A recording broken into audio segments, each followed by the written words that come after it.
ओम सभी को नमस्ते। ओम का उच्चारण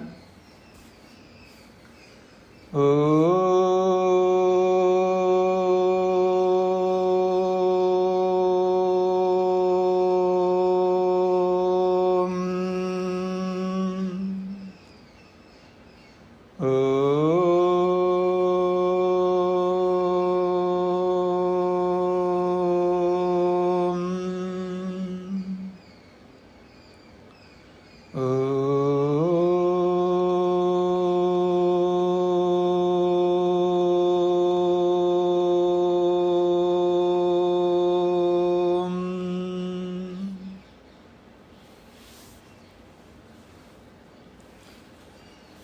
न्याय दर्शन की कक्षा 196 तीसरे अध्याय के दूसरे आहनिक के 41वां सूत्र चल रहा है।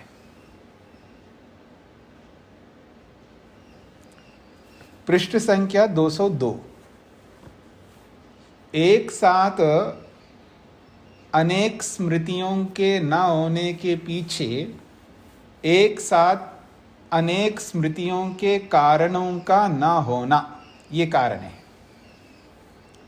तो स्मृति को उत्पन्न करने वाले जो कारण हैं यहाँ पर स्पष्ट किया गया है, प्रणिधान से लेकर के धर्माधर्म तक। तो संख्या से 27 है, लेकिन सुख दुख को और इच्छा द्वेष को साथ जोड़ करके ये 25 संख्या यहाँ पर बोली जाती है। तो प्रणिधान निबंध अभ्यास लिंग लक्षण सादृश्य परिग्रह आश्रय आश्रित संबंध आनंतर्य वियोग एककार्य विरोध अतिशय प्राप्ति व्यवधान सुख दुख इच्छा द्वेष भय अर्थित्व क्रिया राग धर्म धर्म निमित्तेभ्यः। तो इन निमित्तों से स्मृति होती है। कल हम विचार कर रहे थे सुस्मूर्षया मनसो धारणम। प्रणिधान नामक एक कारण है जिसे समझाया जा रहा है। सुस्मूर्षा का अर्थ होता है स्मरण करने की इच्छा, और सुस्मूर्षा ये स्त्रीलिंग का आकारांत शब्द है। जैसे लता,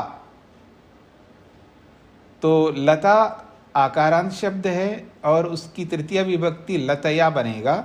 ऐसे सुस्मूर्षा का स्मूर्षया स्मरण करने की इच्छा से, मनसः मन को, धारणम रोकना जिसमें होता है उसको प्रणिधानम प्रणिधान कहते। स्पष्ट हो गए ना। अब कहते हैं सुस्मूर्षित लिंग चिंतनम। सुस्मूर्षिता जिसको स्मरण करने की इच्छा रखना है हमको, यानी जिसको स्मरण करने की इच्छा है, तो सुस्मूर्षित विषय को याद करना है। जिसकी स्मरण करने की इच्छा है ऐसी वस्तु को सुस्मूर्षित कहते हैं। तो उस सुस्मूर्षित यानी स्मरण करने की इच्छा वाला जो पदार्थ वस्तु है, उस वस्तु के लिंग चिंतनम, उसके किसी न किसी एक चिन्ह का चिंतन करना, सोचना। जिसको हम याद करना चाह रहे हैं तो उसको याद कैसे करूं? उसका कोई चिन्ह, उसका कोई ऐसा प्रतीक मेरे को दिखाई दे जिससे मैं एकदम उसको याद कर लूंगा।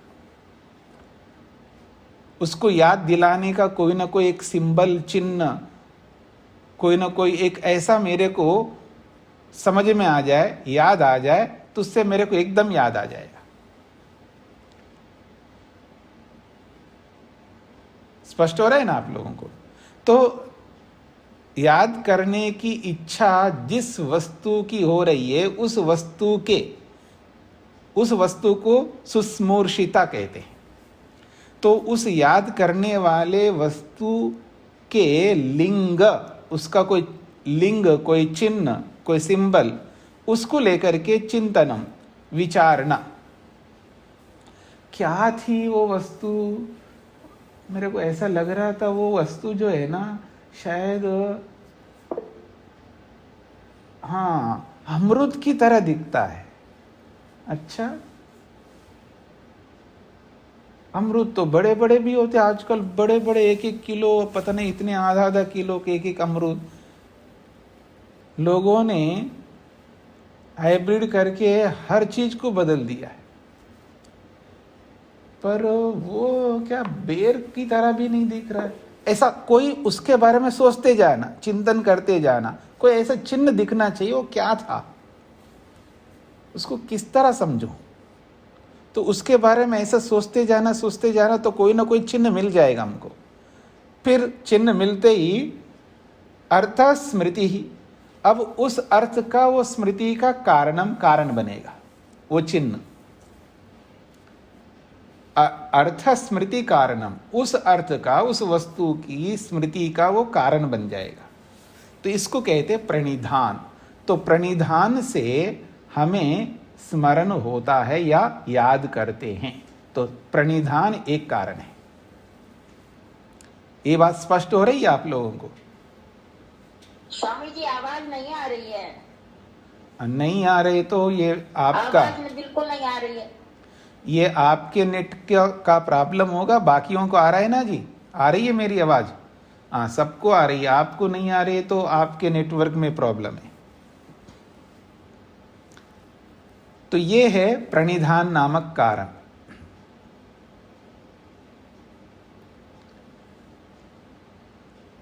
अजीत जी को क्या पूछना है? जी स्वामी जी नमस्ते। ये प्रणिधान जो ईश्वर प्रणिधान करते हैं और ये प्रणिधान का एक ही अर्थ है या अलग है? नहीं, हम कहां से कहां पहुंचा दिया आपने।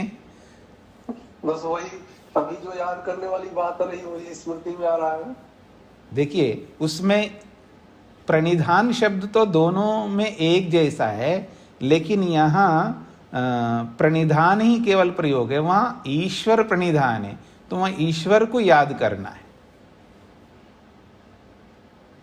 तो वहाँ पर भी मन को रोकते हम लोग, और चीजों से मन को रोक करके ईश्वर को याद करते हैं। वहां पर भी प्रणिधान करते हैं, पर वो प्रणिधान क्या है, वहां परमात्मा को याद करने की इच्छा से हम मन को रोक लेते हैं, और चीजों से रोक करके ईश्वर को याद करते हैं। वो भी प्रणिधान है, पर वो ईश्वर प्रणिधान है। यहाँ संस्कारों का प्रणिधान करना है, जो हमारे मन के अंदर जो है पहले से, उस संस्कार को याद करना, उस विषय को याद करना। तो यहाँ प्रणिधान के साथ, जिसको आप मान लो आप लड्डू का प्रणिधान करना चाह रहे हैं, मकान का प्रणिधान करना चाह रहे हैं, आप पिता का प्रणिधान करना चाह रहे हैं, अपने मित्र का प्रणिधान करना चाह रहे हैं, तो वहाँ जिसका स्मरण होगा उसके साथ ये प्रणिधान शब्द जुड़ेगा। जी स्वामी, ठीक है, आगे स्पष्ट हो गया ना सब लोगों को? जी। अब आगे बढ़ते हैं जी। अगला कारण बताए निबंध। निबंध एक कारण है, इससे भी स्मरण हो जाता है। अब निबंध को समझा रहे। निबंध खलु एक ग्रंथ उपयमो अर्थानाम। अर्थानाम, अर्थों को, पदार्थों को, अर्थानाम का मतलब है अर्थों को, पदार्थों को, वस्तुओं को एक ग्रंथ, एक ही ग्रंथ में उपयमा प्रतिपादित करना, प्रतिपादन करना, प्रस्तुत करना। यानी बहुत सारे पदार्थ हैं जी, उन बहुत सारे पदार्थों को एक ही ग्रंथ में प्रस्तुत करना, एक ही ग्रंथ में उसका वर्णन करना। उपयम का मतलब है वर्णन करना, प्रस्तुत करना, प्रतिपादन करना। जैसे मैं आपको उदाहरण देता हूं, सांख्य एक निबंध है जी। योग एक निबंध है। निबंध का मतलब है या ग्रंथ, याद रखना।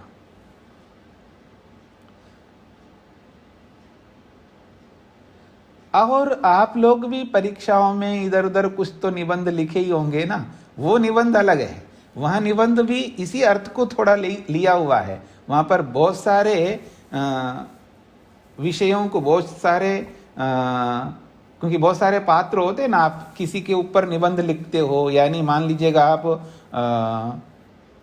पर्यावरण के ऊपर निबंध लिखते हो, तो पर्यावरण किस किस कारण से पर्यावरण दूषित होता है, या किस किस कारण से पर्यावरण ठीक रहता है, तो उन सारे कारणों को एक जगह आप ला करके रख देते हो, इसलिए उसका नाम है निबंध। तो ऐसे ही यहाँ पर जो है निबंध जो है, यहाँ पर भी वही स्थिति है। एक ग्रंथ, यहाँ तो ग्रंथ का निबंध हो रहा है, यानी एक ही ग्रंथ में, एक ही शास्त्र में अर्थानाम, अनेक अर्थों को उपयमा, वहाँ पर आप प्रस्तुत करते हो, उनको वहाँ ला करके उसमें जोड़ करके और उनको परोसते हो कि देखो मेरे इस ग्रंथ में इतने पदार्थ हैं। जैसे सांख्य में कितने पदार्थ है, तो आप कहते हैं जी सांख्य में 25 पदार्थ हैं। तो उस सांख्य नामक निबंध में, ग्रंथ में 25 पदार्थों को ला करके वहाँ पर उन्होंने प्रतिपादित किया है। ऐसे न्याय शास्त्र है, तो न्याय शास्त्र भी एक निबंध है। अब इस न्याय शास्त्र में भी 16 पदार्थों को एकत्रित करके वहाँ पर प्रस्तुत किया, प्रतिपादित किया है। तो कह रहे हैं अर्थानाम एक ग्रंथ उपयमा, अर्थों को, पदार्थों को एक ही ग्रंथ में ला करके प्रतिपादन करना, वर्णन करना, प्रस्तुत करना, इसको निबंध कहते हैं। इसी एक ग्रंथोपयम शब्द को दूसरे शब्द से खोला है, एक ग्रंथोपयता। एक ग्रंथ उपयथा, उपयथा का मतलब एकत्रित करना। एक ही ग्रंथ में खलु अर्थाः, खलु अर्था, अनेक अर्थों को एक ग्रंथोपयता, एक ही ग्रंथ में एकत्रित करना। खलु अर्था, खलु का मतलब निश्चित रूप से, अर्था अनेक अर्थों को, अर्थाः में बहुवचन है, तो अनेक अर्थों को एक ही ग्रंथ में उपयथा, एकत्रित करना, उसको निबंध कहते हैं।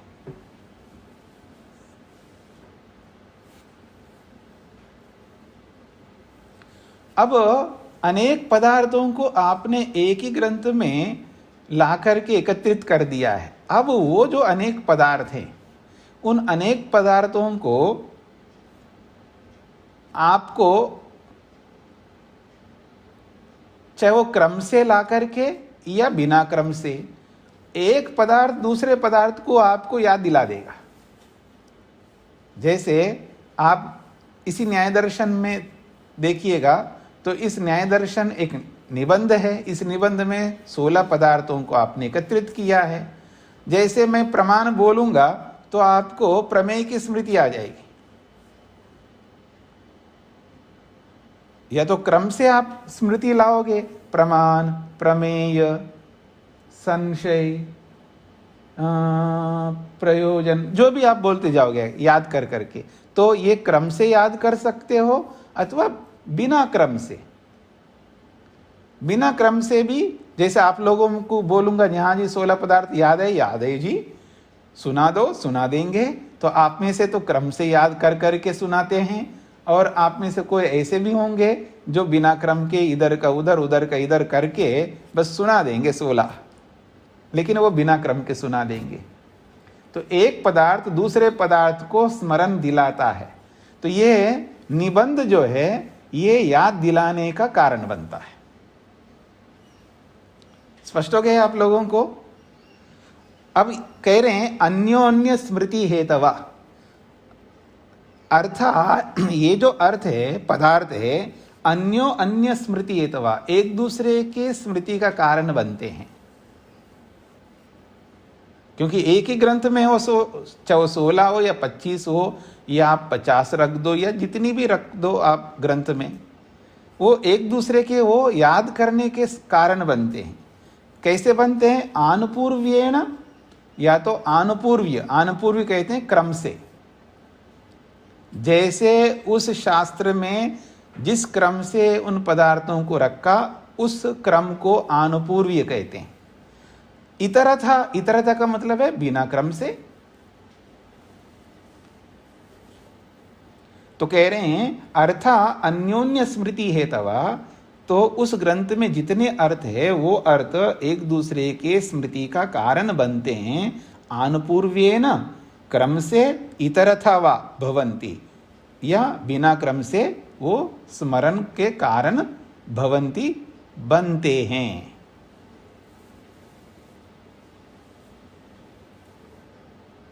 स्पष्ट हो गया? अब दूसरा उदाहरण दे रहे हैं। ये तो ग्रंथ की बात कही है इन्होंने, ग्रंथ के अलावा भी कुछ छोटे छोटे विषयों को लेकर के भी लोग आजकल ग्रंथ बनाते, एक ही विषय को लेकर के अपना, जैसे ये पीएचडी करने वाले क्या करते हैं जी, आप देखेंगे पीएचडी करने वाले जैसे मेडिकल में ही, यानी जो एमबीबीएस करते हैं शरीर विज्ञान को लेकर के, मेडिकल साइंस जो भी आजकल है, तो एमबीबीएस किया, फिर उसके बाद ये किया वो किया, उसके बाद उनको पीएचडी करना है। अब पीएचडी करना है तो पूरे विषयों को लेकर के थोड़ा करते हैं, उनमें से शरीर के किसी एक विषय को लेकर के करेंगे।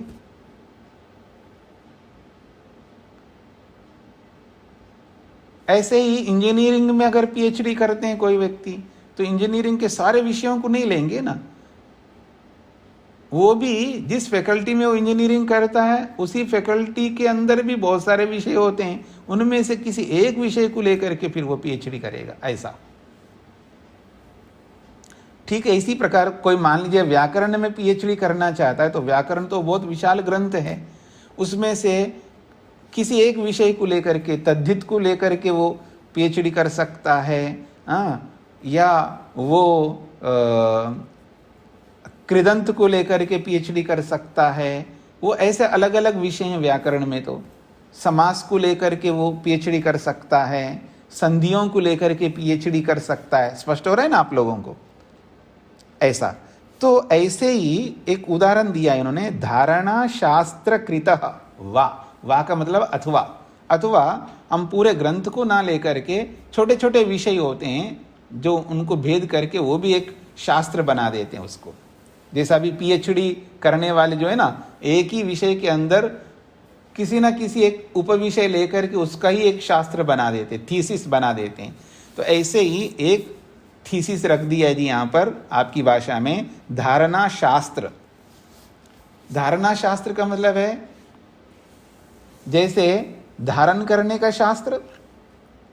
अब ये धारणा शास्त्र अलग अलग भी हो सकते हैं, और धारणा शास्त्र केवल धारणा, योग में जो धारणा है ना, योग में एक अंग है धारणा, छठा अंग, यम नियम आसन प्राणायाम प्रत्याहार धारणा। अब धारणा शास्त्र बना दे कोई, धारणा शास्त्र बना के वो धारणा के संबंध में ही वर्णन करेगा वो। अब धारणा कहाँ कहाँ होती है, बहुत सारे स्थान होते हैं, और उन सब स्थानों को लेकर के वर्णन करेगा वो। पीएचडी तो ऐसे ही करते हैं ना आप लोग, इसी तरह होता है, एक ही विषय को बहुत सूक्ष्मता से, उसको बहुत अच्छे ढंग से आपको, वो व्यक्ति जब इतना मेहनत करके 5 साल लगा करके, या 3 साल लगा के, 3 से 5 साल लगा के, कोई कोई 6-7 साल लगा करके जब वो थीसिस निकलता है, बनाता है, पीएचडी करता है, तो वो पूरा उस विषय को ऐसे खोल करके रख देता है, उसके बारे में बहुत सारी जानकारी हमको मिल जाती है। वो थोड़ा हृदयंगम हो जाता है, वो उसको अच्छी तरह समझ लेते हैं हम लोग। तो ऐसे ही धारणा के विषय में भी, मन को रोकने के स्थानों के विषय में भी जब व्यक्ति कोई शास्त्र लिखता है तो वो धारणा शास्त्र बन जाएगा। अब उस धारणा शास्त्र में धारणा के स्थल होंगे, अलग अलग स्थल, और उन स्थलों में भी वो क्रम से भी बोल सकते हैं उन स्तरों को, और बिना क्रम से भी बोल सकते हैं। तो कहते हैं धारणा शास्त्र कृतो वा प्रज्ञातेषु वस्तुषु स्मर्तव्यानां उपनिक्षेपो निबंध इति, ये भी एक निबंध बनता है। तो उस धारणा शास्त्र में प्रज्ञातेषु वस्तुषु, जाने गए जो वस्तुएं हैं, मतलब उस शास्त्र में क्या क्या वस्तुएं रखी है, कौन कौन से धारणा शास्त्र थे। अगर हम योग वाला धारणा लेंगे तो ये शरीर के अंदर जो स्थान है वो वस्तुएं बन जाएंगी, और दूसरे लोग इस धारणा शास्त्र से शरीर शास्त्र लेते हैं। शरीर शास्त्र जैसे इन्होंने टिप्पणी में दिया है, धारणा शास्त्र टिप्पणी में सबसे नीचे देखेंगे तो शरीर शास्त्र लिया है, जिसमें नाड़ी, चक्र, हृदय, पुंडरीक, कंठ, कूप, ऐसे शरीर के अंदर जितने भी तत्व हैं उन सब का वर्णन किया है। तो ऐसे ही धारणा स्थल, अपना माइक बंद करके रखिए जिन्होंने बंद नहीं किया है।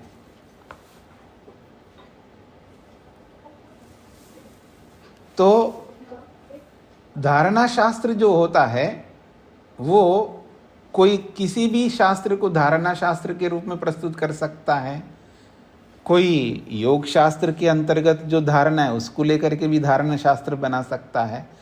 तो मुख्य बात यह है कि ऐसा शास्त्र जिसमें बहुत सारी वस्तुएं हैं और उनका वर्णन किया है, और उन वस्तुओं के बारे में उसको पढ़ने वाले जानते हैं, उस शास्त्र को जानने वाले जानते हैं। तो उसी को ध्यान में रख करके बोला जा रहा है प्रज्ञातेषु वस्तुषु, जाने गए वस्तुओं में या जाने गए वस्तुओं के विषय में। विषय सप्तमी, प्रज्ञातेषु वस्तुषु, जाने गए वस्तुओं के विषय में। स्मर्तव्यानाम, जिन जिन को हमें स्मरण करना है उन स्मरण करने वाले वस्तुओं का उपनिक्षेपा, उन सभी वस्तुओं को उस शास्त्र में उपनिक्षेपा, उनको रख दिया, यानी उस शास्त्र में उन वस्तुओं का वर्णन करने के लिए उस शास्त्र में उनको स्थान दिया है, वही निबंध कहलाता है। स्पष्ट हो गया जी निबंध यहां पर।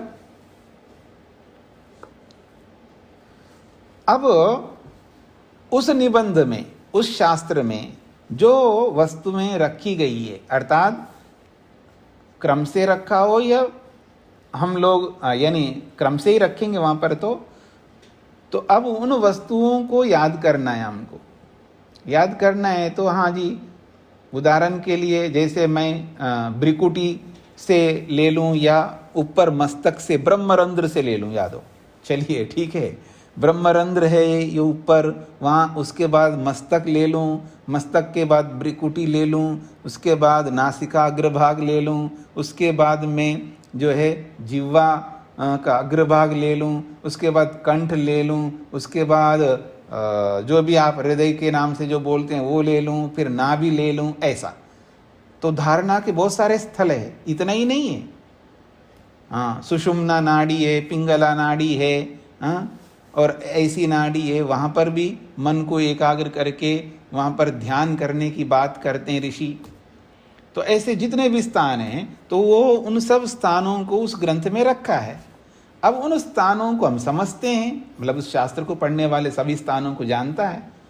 अब उन स्थानों को याद करना है, तो एक स्थान याद आ जाए तो उससे संबंधित दूसरा स्थान भी याद आ जाएगा, तीसरा भी आ जाएगा। तो इस प्रबंध से, इस धारणा शास्त्र से भी प्रज्ञातेषु वस्तुषु, जाने गए उन वस्तुओं में, स्मर्तव्यानाम, स्मरण करने योग्य उन वस्तुओं का उपनिक्षेपा, क्योंकि उन सभी वस्तुओं को उस शास्त्र में रखा गया, यानी उस शास्त्र में स्थान दिया गया उन सब स्थानों का। ऐसे निबंध को ध्यान में रख करके जब हम विचार करेंगे तो उस शास्त्र की किसी वस्तु को याद करना हो तो एक याद आ गए तो दूसरा भी उसके साथ जुड़ा हुआ है और वो भी याद हो जाएगा, उसका भी स्मरण हो जाएगा। ये इसका अभिप्राय है। स्पष्ट हो गया? आगे बढ़ते हैं जी। अगला कारण बताया अभ्यासः। अभ्यासस्तु, अभ्यास क्या होता है जी? समाने विषये ज्ञानानम अभ्यावृत्ति ही। समाने विषय, एक ही विषय में ज्ञानानाम, अलग अलग ज्ञानों का अभ्यावृत्ति, आवृत्त करना, यह अभ्यास कहलाता है।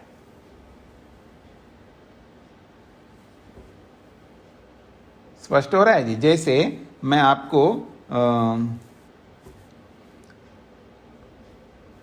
हम परमात्मा का अभ्यास करते हैं ध्यान के माध्यम से, तो परमात्मा के किसी एक गुण को सामने लाते हैं और उस एक गुण के ज्ञान को, उसका जो ज्ञान है वो ज्ञान अर्थ के नाम से उस ज्ञान को सामने रखते हैं और उस ज्ञान को बार बार हम आवृत्त करते हैं, आवृत्त करते हैं ना, उसको बार बार दोहराते हैं। तो समाने विषय, एक ही विषय में, समाने इसलिए क्योंकि अलग अलग विषय नहीं ला सकते, एक ही विषय उसी जैसा, तो समाने विषय एक ही विषय में ज्ञानानाम अनेक ज्ञानों का आवर्तन करना, दोहराना।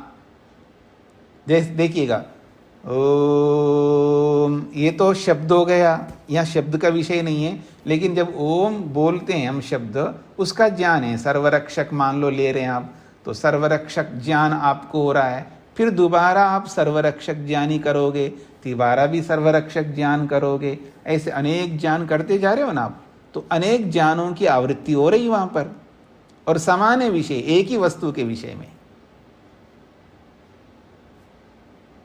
ये अभ्यास है। तो अभ्यास जनितः संस्कारः, फिर उस अभ्यास से उत्पन्न जो संस्कार होता है,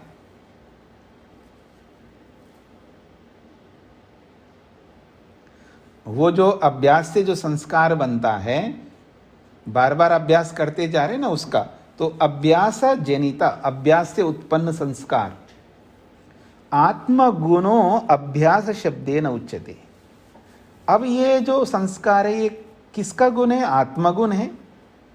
तो आत्मगुणों, आत्मा के उस गुण को लेकर के यहाँ पर अभ्यास शब्द से बोला जा रहा है। अब उस अभ्यास वाले शब्द को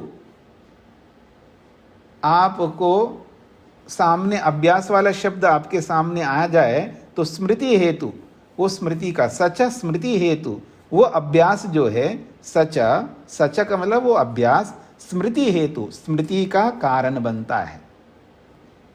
समान रूप से वो स्मृति का कारण बनता है।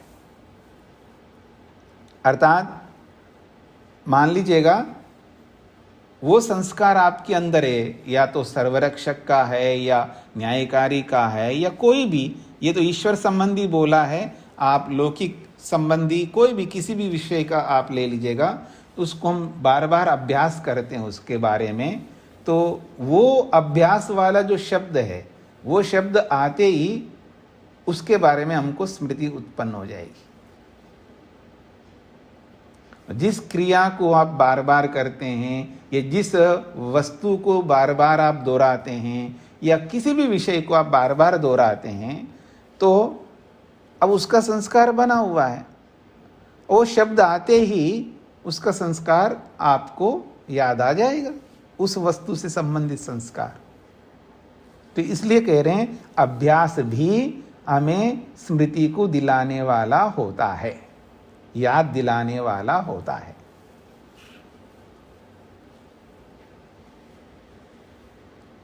स्पष्ट हो गया? आगे बढ़ते हैं जी।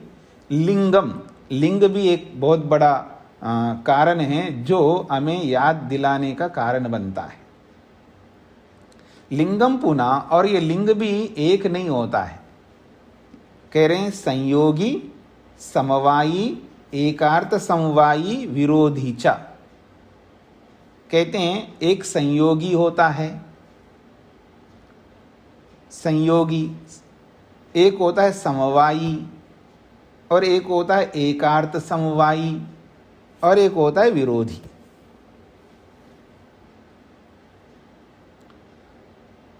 संयोगी लिंग क्या होता है वो उदाहरण से समझाएंगे एक एक को लेकर के। यथा, जैसा कि धूमो अग्नेः, धूमो अग्नेः संयोगी, धुआं जो है अग्नि का संयोगी लिंग है, क्योंकि धुआं और अग्नि एक साथ संयुक्त रहते ना जी, जहां जहां धुआं वहां अग्नि, तो धुएं के साथ अग्नि संयुक्त रहती है, जुड़ी रहती है। धुआं है लेकिन अग्नि नहीं है, ऐसा नहीं हो सकता है ना, धुएं के साथ अग्नि का संयोग है। तो ये धूम जो है यानी धुआं अग्नि का संयोगी लिंग है। तो धुएं से अग्नि का स्मरण हो जाता है, ये इसका अर्थ है। धुएं को देखते ही अग्नि का स्मरण हो जाएगा, क्योंकि ये दोनों संयोगी है, अर्थात ये दोनों मिलकर के रहने वाले हैं। इन दोनों के बीच में संयोग है, और ये जो संयोग है उसके संयोगी से, उसके लिंग से पता लगता है। फिर कहा है समवायी। समवायी का अर्थ आप समझते हैं? आप में से अगर जिन्होंने वैशेषिक पढ़ा हो तो वो ये समझ सकते हैं। समवायी का अर्थ होता है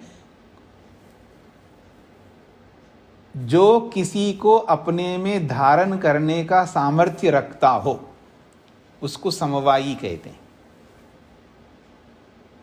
जो किसी को अपने में धारण करने का सामर्थ्य रखता हो,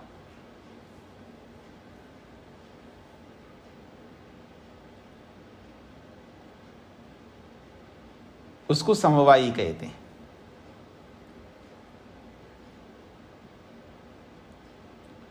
अब समवायी का उदाहरण दिया है गो विषाणम। गो विषाणम, गाय के सींग। अब देखिएगा, तो गाय जो है समवायी कहलाता है। गाय जो है समवायी कहलाता है। क्यों? गाय जो है किसी को अपने में धारण करने का सामर्थ्य रखता है।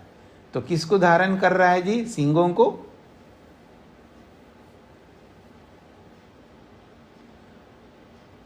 और भी मैं, ये तो यहां का उदाहरण है गो विषाणम, मैं वैसे समवायी को आपको समझा दूं।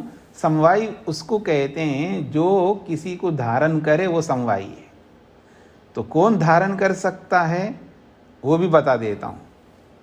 समवायी केवल द्रव्य होता है, याद रखना, लिख भी लेना। समवायी जो होता है वो द्रव्य ही होता है, क्योंकि द्रव्य ही किसी को धारण कर सकता है। गुण कभी समवायी नहीं होता है, कर्म कभी समवायी नहीं होता है।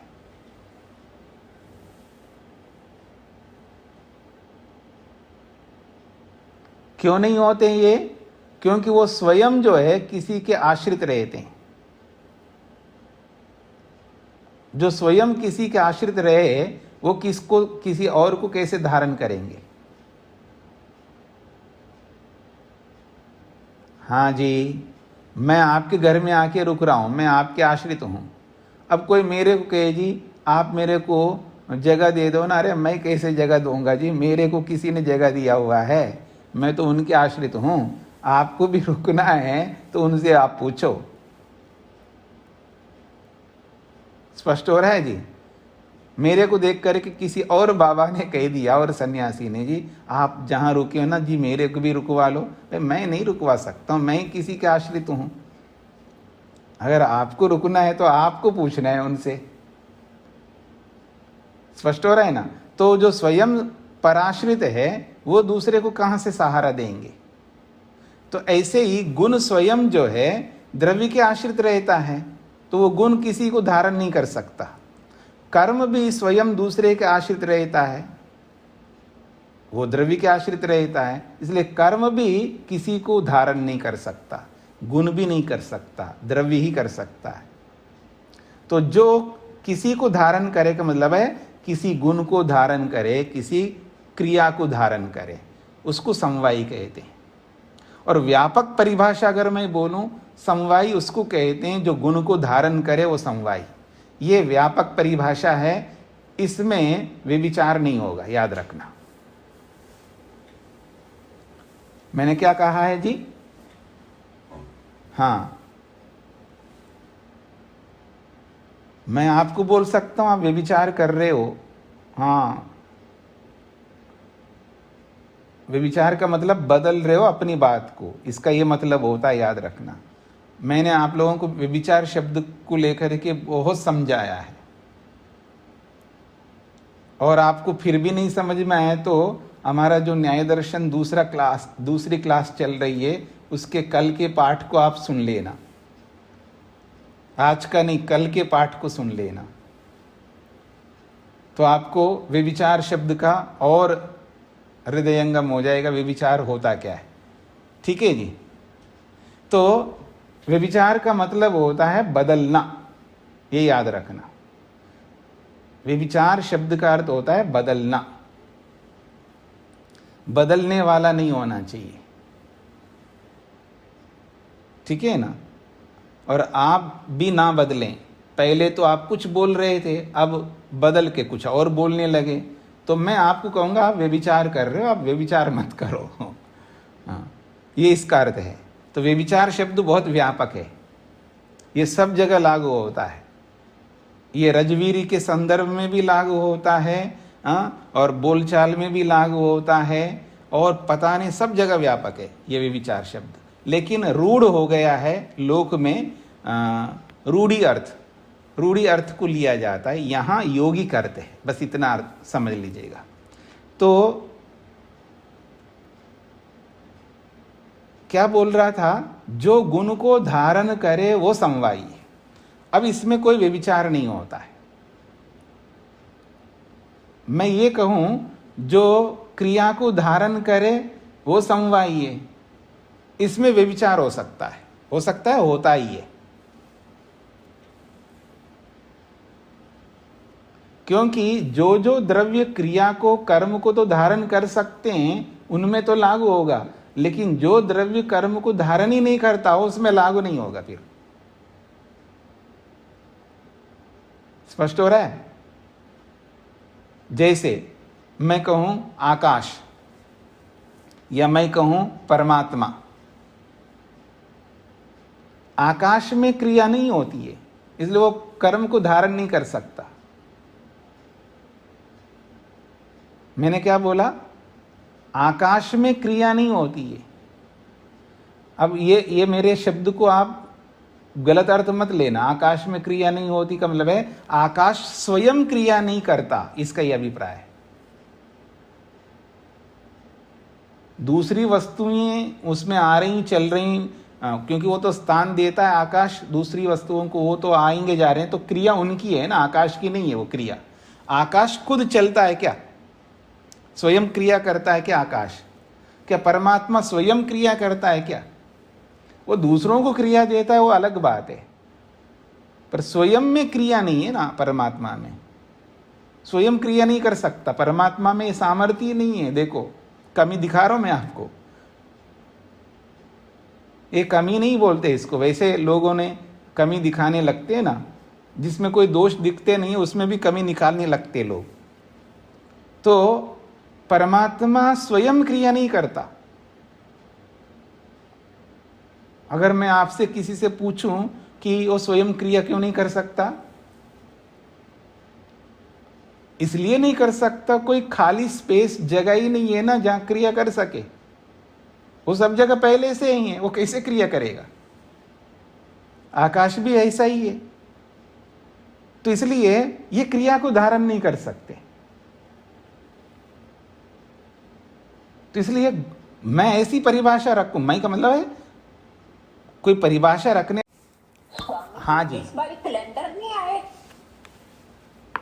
हाँ जी, आगे भेज देता हूं मैं, व्हाट्सएप में भेज देता हूं जी, धन्यवाद जी। तो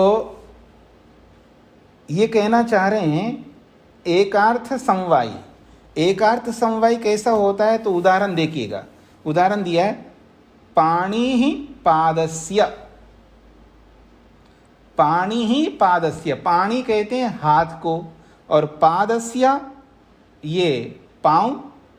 हाथ को देखने से पांव का भी स्मरण हो जाएगा, क्योंकि दोनों एक ही अर्थ में रहने वाले हैं, याद रखना। पाणी ही पादस्य स्मरणम कारयति, हाथ पांव को स्मरण कराता है। हाथ को देखते ही पांव का भी स्मरण हो जाएगा, और ये दोनों एक ही अर्थ में रहते हैं। एक ही अर्थ कौन है जी? शरीर।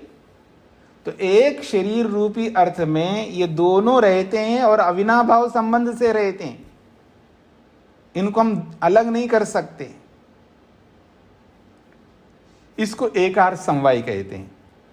इसी का दूसरा उदाहरण दिया, देखिएगा। रूपम स्पर्शस्य, रूप को देखते ही स्पर्श का भी स्मरण हो जाएगा, क्योंकि जहां जहां रूप है वहां वहां स्पर्श भी रहेगा। ये नहीं हो सकता रूप है लेकिन स्पर्श नहीं है, एक भी आप उदाहरण नहीं दे सकते। मैं इसका उल्टा करूं, जहां जहां स्पर्श है वहां वहां रूप हो, इसमें व्यभिचार हो जाएगा।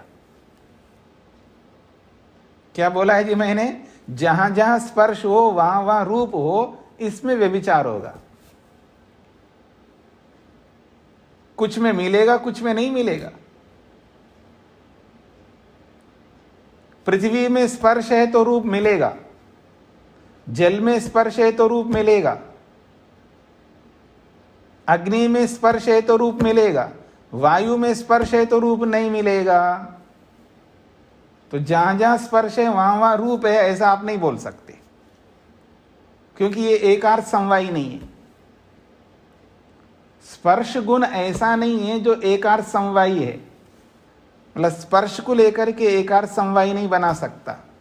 एकार्थ समवायी उसको लेकर के बनाना होगा जो अनिवार्य रूप से वो रहे।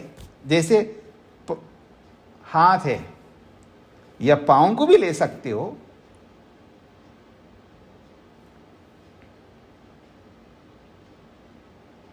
कोई कहे जी पानी हाथ को देख करके पांव हो, जरूरी थोड़ा है वो कट गया हो तो? अरे भाई आपने काटा है तो था तो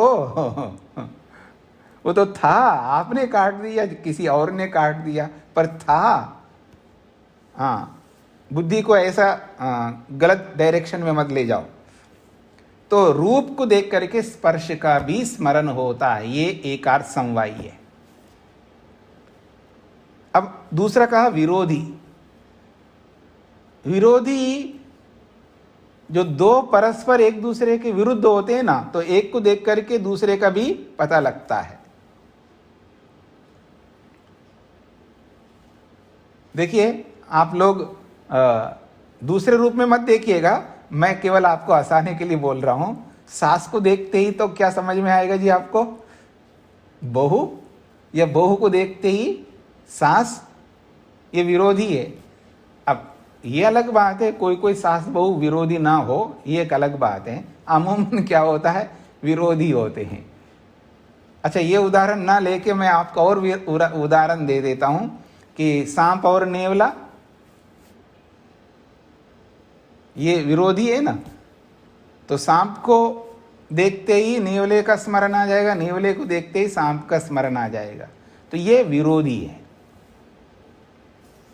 तो ये सब किसको लेकर के बताया जी? ये लिंग को लेकर के बताया। तो ये सब लिंग बनते हैं एक दूसरे को स्मरण कराने के लिए। तो लिंग कितने बनते हैं तो आपको ये याद रखना है या उत्तर देना है, संयोगी, समवायी, एकार्थ समवायी और विरोधी।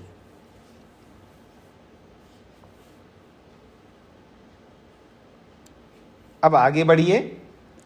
तो यहां पर अभूतम भूत से एक उदाहरण दिया है। अभूत जो है भूत को स्मरण कराता है। अब अभूत शब्द से आप जो भी अर्थ ले सकते हैं,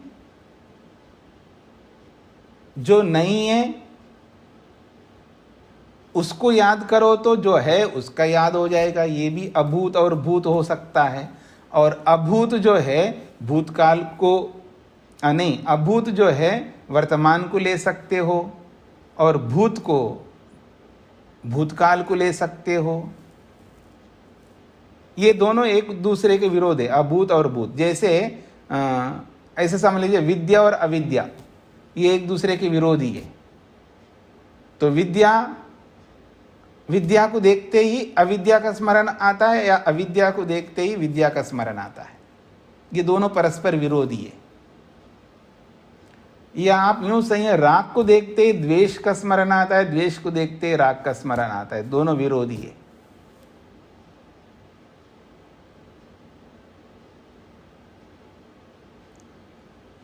आपको आए ना आए, योगियों को बहुत अच्छी तरह याद है जी।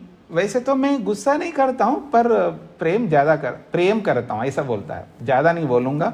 हाँ, मेरे को गुस्सा नहीं आता है जी, मैं बस प्रेम करता हूँ। ऐसा नहीं होता है, ऐसा नहीं होगा। वो प्रेम करता है तो इसका मतलब वो द्वेष भी करता है। हाँ, प्रेम करते समय नहीं करेगा। या मैं ये भी बोल सकता हूं, जैसा प्रेम करता है वैसा ही द्वेष नहीं करता, दूसरे ढंग से करेगा ना। स्पष्ट हो रहा है ना? जिस रूप में प्रेम करता है उसी रूप में द्वेष करेगा, ऐसा तो नहीं हो सकता है। लेकिन दूसरे रूपों में करेगा ना। मन से कर सकता है, वाणी से कर सकता है।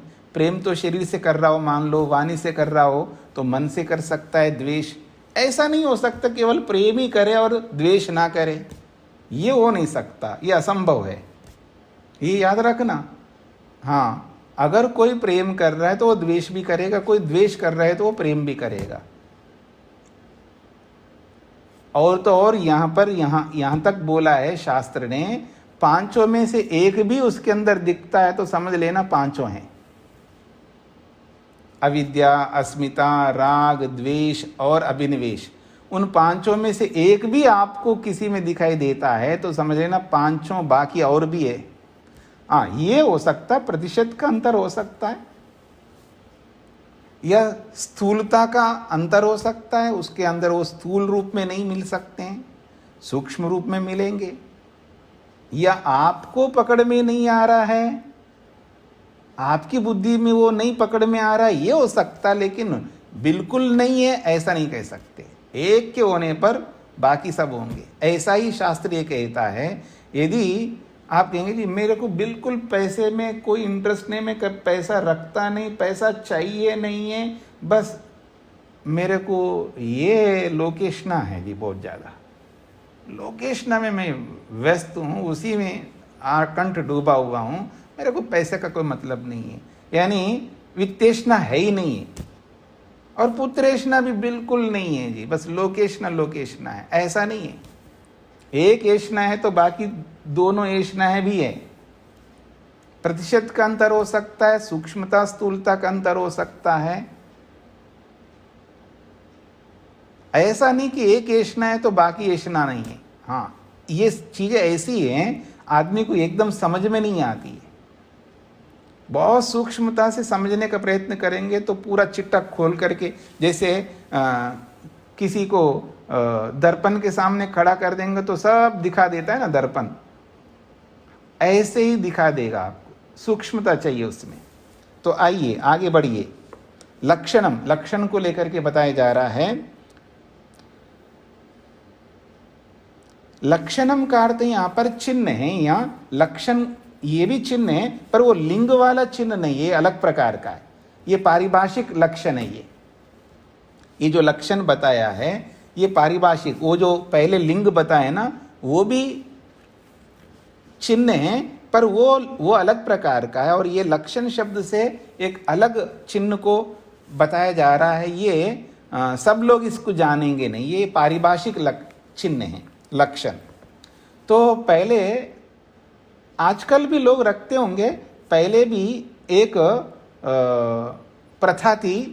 मान लीजिएगा आप भी गाय रखते हैं, मैं भी गाय रखता हूं, सब लोग गाय रखते थे। पहले बहुत ज़्यादा गो संपदा बहुत ज़्यादा होती थी। जिसके पास जितनी गायें हैं ना वो उतना बड़ा आदमी माना जाता था। ठीक है ना? तो जो वैश्य लोग हैं वो बहुत रखते थे पहले गाय, क्योंकि उनका काम ही है गोपालन करना, कृषि करना, व्यापार करना, यही तो काम था वैश्यों का। तो बहुत ज्यादा गाय आपने रखा।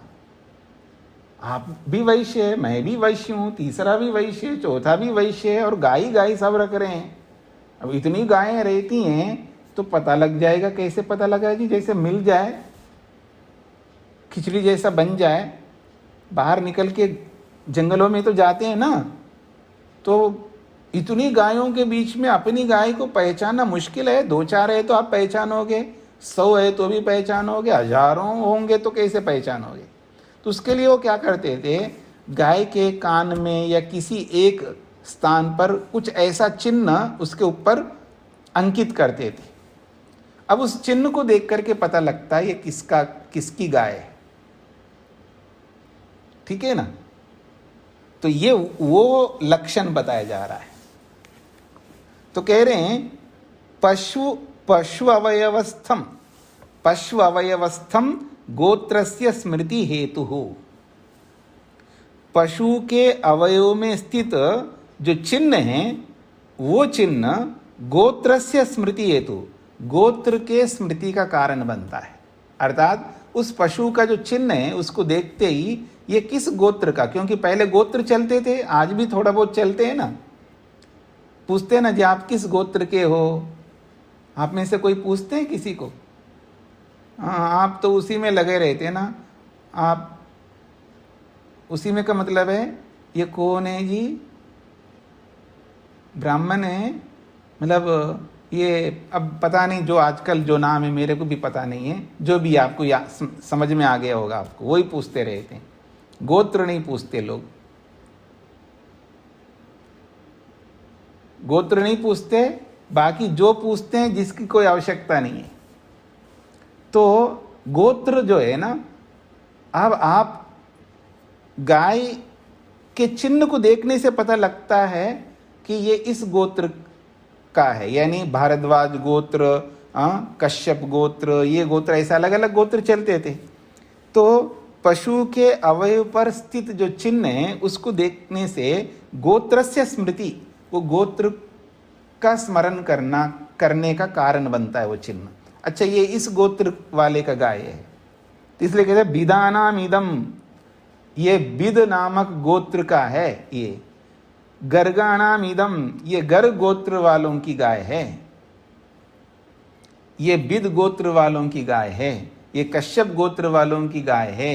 ये भरद्वाज गोत्र वालों की गाय है। ऐसा ये है लक्षण शब्द से, इस तरह अर्थ लिया है इन्होंने। स्पष्ट हो गए ना? सादृश्यम, सादृश्य का मतलब है समानता।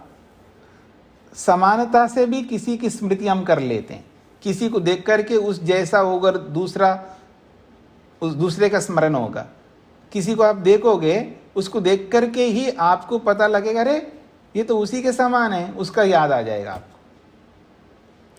सादृश्यम, समानता। चित्रगतम प्रतिरूपकम देवदत्तस्य इत्येवमादि।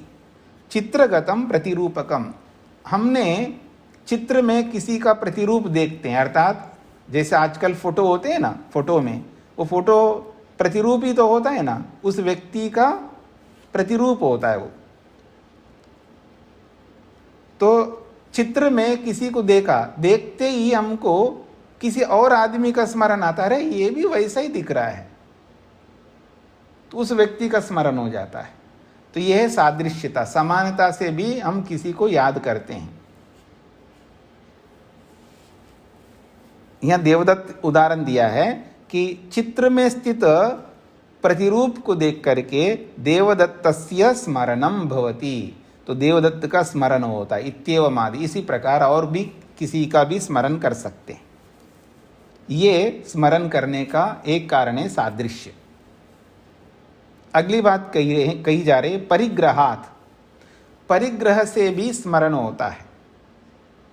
परिग्रह का अर्थ होता है, देखिए यहां पर उदाहरण दिया, उससे आपको पकड़ में आ जाएगा। स्वेन व स्वामी स्वामिना व स्वम स्मर्यते। परिग्रह का मतलब है स्वीकारना, उसके बिना वो नहीं है। स्वेन व स्वामी, स्व कहते हैं संपत्ति को, स्वामी कहते हैं उसके मालिक को। तो स्वेन व स्वामी, संपत्ति को देखने से स्वामी का बोध होता है। यह स्वामिना व स्वम स्मर्यते, स्वामी को देख करके उसकी संपत्ति का बोध होता है।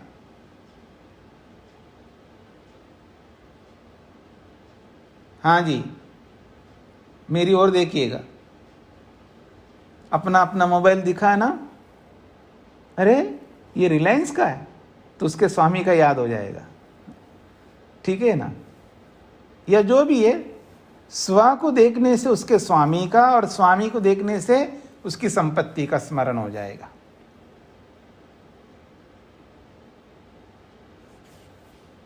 यह परिग्रह शब्द से समझाया है।